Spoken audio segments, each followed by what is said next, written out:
Welcome to the We Ain't Normal podcast, where each week we share the best tools to help neurodiverse moms navigate life so you can enjoy more flow, focus, and freedom to live your best life yet. And now, here's your host, Charmaine Fuller. Hey, what's up? And welcome to the very first episode of the We Ain't Normal showcast. That's right, I said a showcast.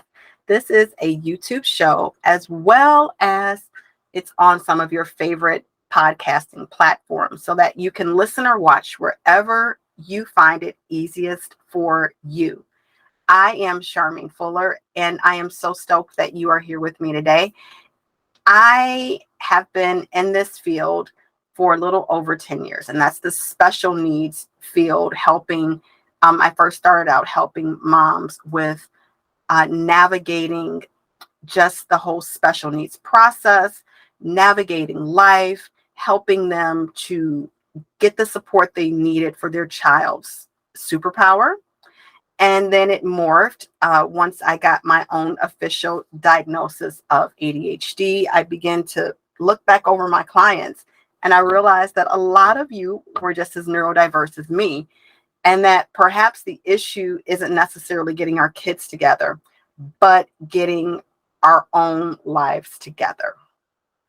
And so I switched the Charm Life from a space that's helping parents navigate the kids to helping moms navigate mom, and helping mom to navigate her schedule in a way that supports her neurodiversity versus adding more stress to it. So I really love how I serve and what I do. And I really love helping to free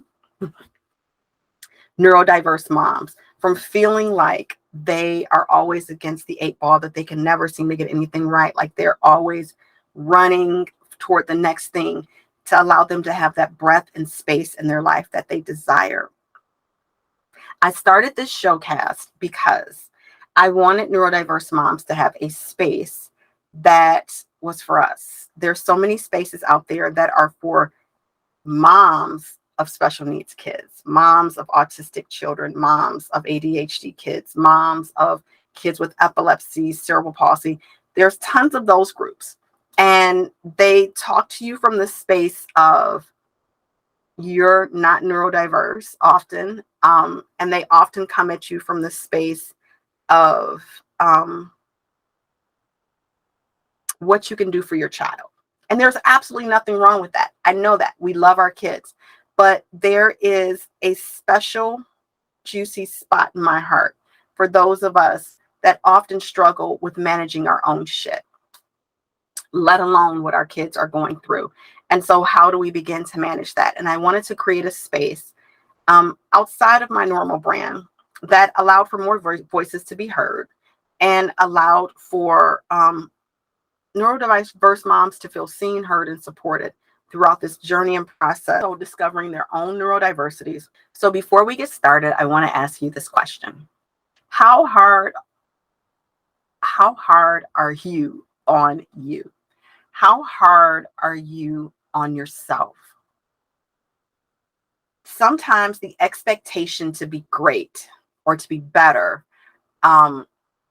is seeped from a space of not enough-ness, which I think, and I know from my own personal neurodiverse experience, is something that we have a lot of. Specifically, if you were, and I can only speak to this as someone who wasn't diagnosed until they were an adult.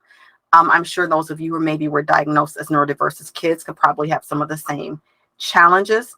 But specifically, when you've been diagnosed as neurodiverse as an adult, when your entire life has been, you're really smart, but you do this really well, but if you could only, and so your entire life is this chasing of the missing parts that people are telling you are. It seemed like definitely as a child that those things were magnified, that our differences weren't really celebrated because they were inconvenience. So what happens is you become this adult that has these ridiculously high expectations for yourself. You expect to get everything perfect. If it's not perfect, you freak the fuck out. And you end up in this loop. You end up in this loop of crazy expectation that leaves you overwhelmed, burned out, exhausted, and just overall through with everything. So how do you move past that? When you look at how you treat yourself, how do you move past the space of, I have to get all the steps right. I have to be right about all things or I'm going to be judged. Let me tell you what I've learned. Nobody's really judging you. And those that are really don't matter because they're not judging you. They're judging themselves. I know, sounds cliche-ish, but it's the facts. So I want to invite you to start looking at the ways that you're judging yourself. And here are some things that you can do to even out that expectation. Again, I'm not telling you to not have a dream, to not have a goal, to not reach for the stars. But you know, and I know in these neurodiverse streets, that can easily turn from motivation to a very unhealthy obsession with trying to be perfect and not wanting to do things. You like to look like everything is right because you've always been told that everything isn't right. And so there's this constant striving to be right and perfect. So the first thing that I want to invite you to do, get out your notepad, is I want to invite you to every night to victory journal. This is something that I share with my clients because oftentimes they are high achieving neurodiverse women who are bosses, but they beat themselves up. And so victory journaling allows them to see all of the awesomeness that they do on a daily basis, and to have it as a go back. I use my victory journal as a go back because there'll be times where I tell myself, oh my God, this week really sucked. I did an Instagram video a couple of weeks ago, depending on when you're watching this, about how my planner saved my sanity. I had honestly thought at the end of this week that I had just sucked, that I failed epically. This was the worst week ever. I wasn't productive. Like, think about anything that you could say to yourself that is so non-productive because things didn't turn out the way you looked. And every Friday, I go back and I look at my planner. And I'm like, oh my goodness, I completely killed this week. Not only did I do the shit that I said needed to be my Friday finishers, I did some extra shit as well. Like, oh my God, like, where am I getting this idea that what I did was not enough or that I'm not enough in this? And so I had to dig into that. But having that victory journal, having a space for you to, go back and look at what you've actually done. And even if I wouldn't have slayed, let's say I didn't even do the things that I set out to do. In my victory journal, every day I write down at least 3 to 5 things that I've done that I'm really proud of myself for. And that could be something as simple as making dinner. Like, if I'm not feeling my best or I feel like kind of all over the place, making dinner for me is therapeutic, but it's also in alignment with values. Working out is another one for me that's often in my victory journal. And I don't care if you write down the same things every flipping day. Who cares? If you're proud of yourself for the same 3 things every day, you're at least proud of yourself for something. And you're showing yourself some appreciation now, even before you reach that magical goal. So that's the first thing I want to invite you to do, is to start a victory journal. The second thing that I want you to start doing is, in that victory journal, writing down things that you're grateful for. Gratitude kills anxiety every flipping time. I don't know how it does it. I don't know how this works. I swear to God, I don't. But gratitude kills anxiety each and every time without fail. No holds barred. If you are feeling anxious and you start rattling off in your head the things you're grateful for and really be in that gratitude moment, it works. I promise. But start in that same space at the end of the day, writing down 3 to 5 things that you're grateful for. Writing those out. Giving yourself that space, to have all of that. And the third piece I would say is what I kind of said is step number 1. But the third piece is tracking. Like I said, when I did that Instagram video, I didn't think I had done what I was supposed to do. But because I use my planner to actually track, and not as a fancy notebook. I'm able to look to see what I've done in relation to the things that I say that are important.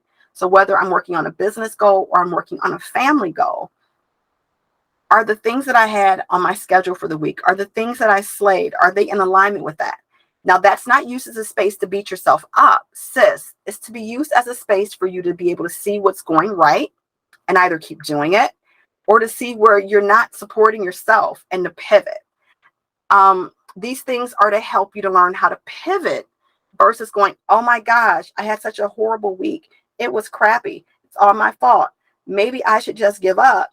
You look, no, this week I had victories. I had so much I'm grateful for. Some awesome things happened to me this week. Oh, I really didn't work toward my goal. Well, why is that? What's going on with that? It's the tracking is to invite you to begin to dig into more of what needs to be done. And from a space of not beating yourself up, but awareness. That's one of the things that I teach in the Simplify My Schedule group is the awareness of it all. Sometimes we end up stuck because we're going in this loop. We're not taking the time to step back and become aware of what's really going on. And so we continue to live out this loop because it's the paradigm, it's the belief system. And so we just continue living it out. It's when you slow down and you become aware, which is what the tracking is for. You become aware of what's going on, where you're spending your time, where you're spending your energy. Things begin to shift in a way that supports you versus stresses you the F out. So those are the 3 things that I want you all to try this upcoming week. Tracking, and there are no specific order.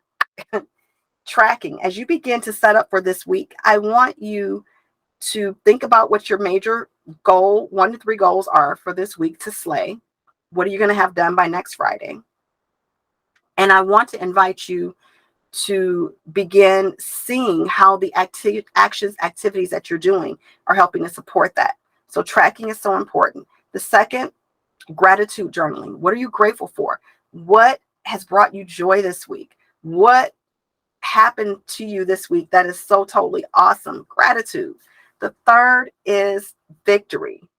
Victories. What are you proud of yourself for? What awesomeness have you produced this week that you necessarily didn't have to, but you stepped up and did that shit anyway? What are those things? And I'd love to hear what yours are in the comment section below. If you're on with us with YouTube, or if you're listening via a podcasting platform, love to hear them at hello@thecharmlife.me. Would love to hear what your 3 are. But that's pretty much it. This is the Motherhood Mindset series. And it's this first season is going to be all about helping you to get your mindset in order. Your mindset and your brain are 2 completely different spaces. And that's what I want this season, to help you solidify. That although your brain might sometimes be a little different, a little quirky, a little bit hard to focus, that you can create a mindset to support you in your journey, that you can create a mindset that will allow you to work with your brain and not against it. So thank you so much for joining me for this first episode, for the first season of the We Ain't Normal showcast. I keep calling it a podcast. It's a showcast. The We Ain't Normal showcast. I can't wait to hear from you all and to see your ahas and golden nuggets. If you're on a podcasting platform, don't forget to follow us, to leave a review. Also, if you're watching on YouTube, do not forget to subscribe and hit that little bell and make sure that you are in it to win it. If you want the VIP portions of this, which are show notes, special discounts, things of that nature, make sure that you go to weaintnormal.show to sign up for our VIP list. You'll get the first notifications when things drop. You'll get any behind the scenes things that happen with the show. So many different perks that you'll get, like little questionnaire PDFs from each episode that will help you to dig deeper. So I love you all. I can't wait to hear from you. See you in the next episode. Take care. Stay weird. Bye. Hey, thanks so much for listening to this week's episode of the We Ain't Normal Showcast. I want to make sure that you stay in the loop, that you get all of the bonuses that go beyond each show, and that you're notified whenever each new show drops. So I want you to sign up for the We Ain't Normal Show newsletter. Go to weain'tnormal.show to sign up for that newsletter today. Also, if you're watching us on YouTube, be sure to like, subscribe, hit that notification bell so that you can know each time an episode drops. And if you're listening to us on your favorite podcasting platform, be sure to add us to your library, download the show, as well as leave reviews. Remember to stay weird, and I'll catch you next episode.